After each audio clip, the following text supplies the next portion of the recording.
Today, we get to talk with a game changing coach who's up as a finalist for the Dave Campbell Texas Football and Ballogy Game Changing Coach Award. And we're going to talk all about what makes him a leader of men, building leaders for tomorrow, and a game changer. All that and more today on the Ballogy Elevate Your Game podcast.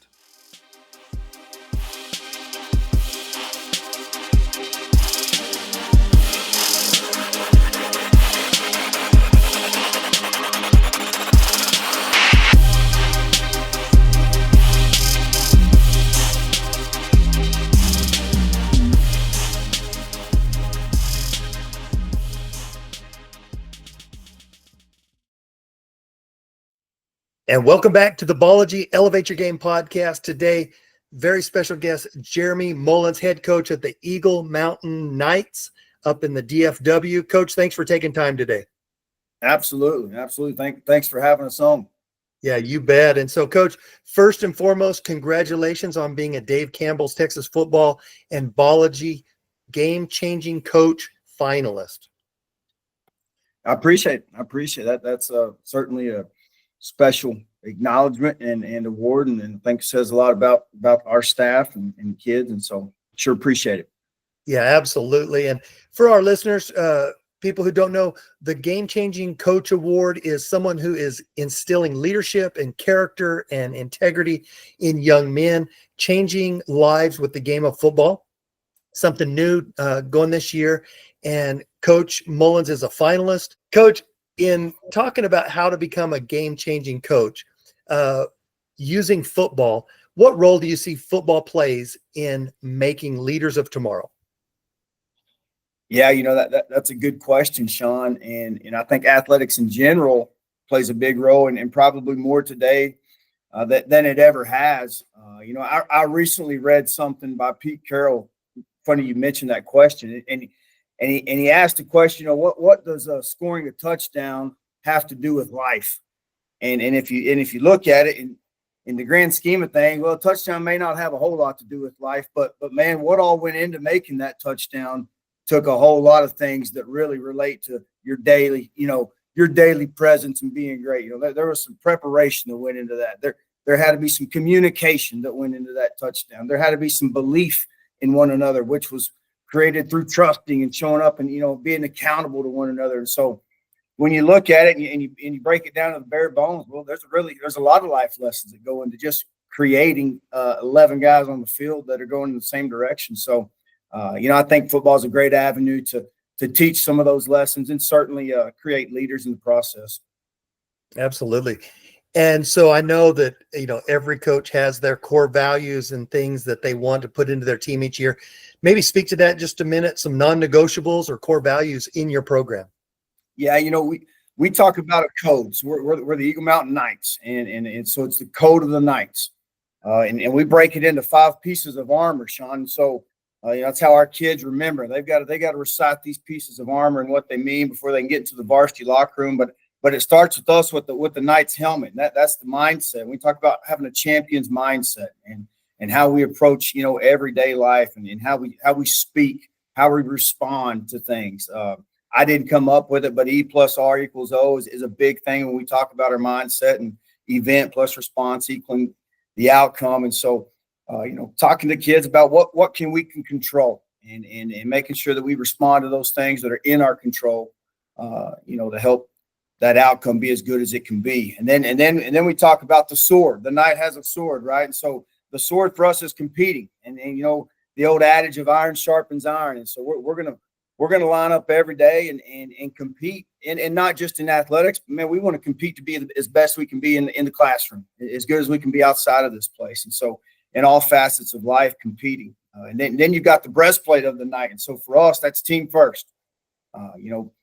Putting the team above ourselves. Defining family is forget about me, I love you. Those guys they ought to be able to recite a lot of that stuff. But that's a hard one, certainly in today's world of social media and all the things that go into it. There's a lot of stuff that's about me and I and those kind of things. But at the end of the day, this is still a game that takes the best team normally wins. And so team before myself is big for us. And then we talk about the Knight's shoes, and they're actually called Sabatons. And so Every day, though, we talk about your cleats. You're going to strap up those cleats every day and be relentless. And so that's that fourth code for us is just, each day you strap those cleats on. You may not feel like it that day. You might not feel like giving great effort that day. You may not feel like being a great leader that day or doing the right thing that day, but it's those guys that relentlessly pursue, the excellence of the day that end up coming out on top more times than not. And then the last one for us is the torch. The torch for us equals passion and being passionate about being an Eagle Mountain Knight, being passionate about being a good person and how we treat people and supporting not just our team, but other teams, at Eagle Mountain High School. And so those 5 things are encompassing of what we hope that we're building here at Eagle Mountain High School. Man, Coach, you got me excited. I want to play for you. I mean, how cool is that? The analogy of being a knight, using the armor, like that's custom made, brother. I love it. Yeah, our principal, Dr. Gatlin, did a really tremendous job, and I stole the ideas from him. He took all those pieces and related to our district values and district, things, and so we kind of tweaked it some to make it fit us in the football world. Oh, it's perfect. I am so jealous. Talk a little bit about accountability. How do you teach accountability to kids, and how do you hold them accountable to address mistakes and move on? Yeah, good question. I hope, Sean, that we have what we call a unity council, and so these are guys that are elected amongst their peers last spring. And you start hoping that you lean on those guys to help in that regard as well on the accountability side. We break our team into different units, and it's all based position wise for the most part. And so within those units becomes the accountability part. If we just talked about showing up, being present and on time, well, I'm going to go to that position coach if ever there's an issue with a kid that's not present and on time. And then that unit, ought to be held responsible for that guy. And so I think our guys are starting to buy into, man, for example, I'll go into the locker room and we divide it into those units. And so I'm going to look against this 6 section of lockers and say, hey, have we checked on so-and-so? And that's to me is when we're really starting to create some momentum, is when our guys are taking the ownership in making sure that one of their partners is here, and if he's not here, then we're calling and checking in on him to get him here. We talk to our kids and families about love and man, we're going to love your son. We're going to love these kids, but love means holding each other accountable. And we're all going to fall short. We're all going to make mistakes. There's no one perfect. And when we do fall short, there's going to be some consequences or things to help remind us of what the standard is and what that needs to look like. Man, you've already got me fired up to be a knight, I'm telling you, but it sounds so cool to be part of that program, the ownership, the accountability. And so I want you to brag on, outside of your football team, I want you to brag on your school and your community. Tell us the great things about your community. Yeah, sure. So this is only year 2 of our high school. So we opened last year in 24, 25. And man, I'll tell you, you hear a lot of things like there is no tradition, right? It's year 1. So we had what was called forthcoming last year because there was no homecoming. And so, they came up with the term forthcoming, and we're having it again this year. This is our first class of seniors. And so with all that said, though, athletically, man, nearly every sport made the playoffs. Volleyball went a few rounds. Boys basketball won a playoff game. And as the year continued to go, it was fun to see, like the basketball playoff game, for example. Man, we had a student section full of kids at that thing, that were just getting crazy and having a blast. And so you're starting to see the momentum of this place pick up as the weeks and months continue to go, and they're starting to kind of figure out, oh, this is how this should look and how this should be. We do go support other teams and things, and so we're blessed as well with good community. I think our parents are really well, and they do a good job of donating their time and being around. We've got great administration here that allows. That understands the importance of athletics and the value that brings to kids. And that's certainly an important piece to the overall I think health of a school. When your athletic teams are successful, I think the overall morale, I know the overall morale of your school and certainly your community is just so much higher. You guys are doing a great job of that. It's exciting to hear the success that you've already had. And I love the idea of forthcoming for a new campus. What a cool idea. You guys are trendsetters.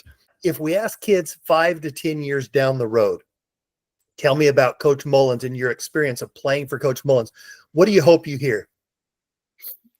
Yeah, that's a good question. What I would hope I would hear, Sean, is that he was a good man. That he led by example.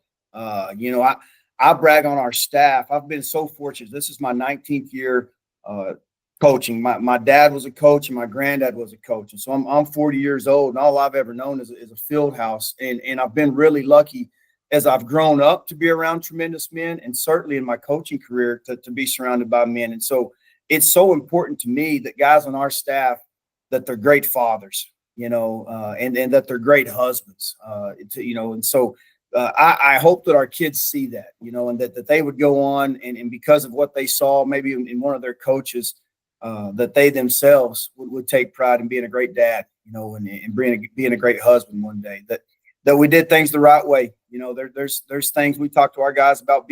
We want to be uncommon in certain areas and in the language that we use and the way that we go about our day-to-day activities, that we would show up each day enthusiastic. I hope they'd say that. I always tell me if there's a day ever goes by that I'm not bringing some energy, you please let me know. And so, because a kid doesn't ever need to know that the coach is having a bad day, and that's sometimes a hard thing to do, Sean. That we're not perfect. There's days that the things are struggling, but at the end of the day, we're the guys that are kind of leading this ship, and so we want to make sure that we're leading by a great example.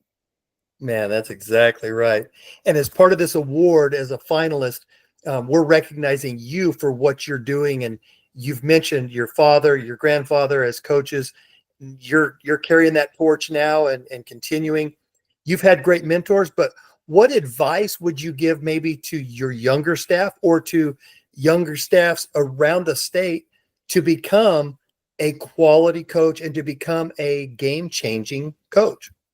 Yeah. Sean, well, I'd say first, if I'm still trying to figure it out, probably, I think we're all trying to be a little bit better than we were the year before or the day before. But for me, coaching is all about, and this is, everybody says it, but it's about relationships, right? And I think before you ever can get a kid to really play hard and buy into what you're doing, man, you've got to know that you've earned the trust from that guy, and that takes time sometimes. And so, we speak to all our coaches about within their units for sure, and then overall. But man, taking times to get to know our kids, and I think our guys do a great job of caring about our kids. We're gonna monitor grades. We're gonna talk to them about what they do outside of football, and what they enjoy outside of this place. And so, knowing more about them than just them as the football player is so important to me and to our staff, and finding times and making time to give them those opportunities to build those relationships is important. Yeah, so key. Relationships are so key. And Coach, I can tell that about you. It's why you're nominated. It's why you're a finalist, that you're doing the little things right. You care about kids. You care about building leaders of tomorrow. Let's say as much or more than winning games, because, man, we all want to win games. It's important to win, but winning in life, the overall picture, you get a good idea of, and you're doing a great job of. That's why you're a finalist for this award. And you're going to be recognized. Your school's going to have an opportunity to celebrate with you here in the early weeks as you are presented with some awards for this nomination. And then, like we said, the voting will start, and you're going to be up for the big award. And that's going to be from Ballogy and Dave Campbell's to recognize the overall coach that received the most votes. So we want to get your community hyped up and voting, get you in there. But man, it's an honor to get to speak with you and to hear about your program and for people to understand the quality job that you're doing. Well, I appreciate it, Sean. That sure means a lot to me. And thanks for the time today, for sure. Absolutely. Well, listen, we're pulling for the Knights. So anybody watching, let's get those Knights winning and think you're doing a great job. And again, congratulations on being a Dave Campbell's Texas Football and Ballogy Game Changing Coach finalist. Thanks, Sean.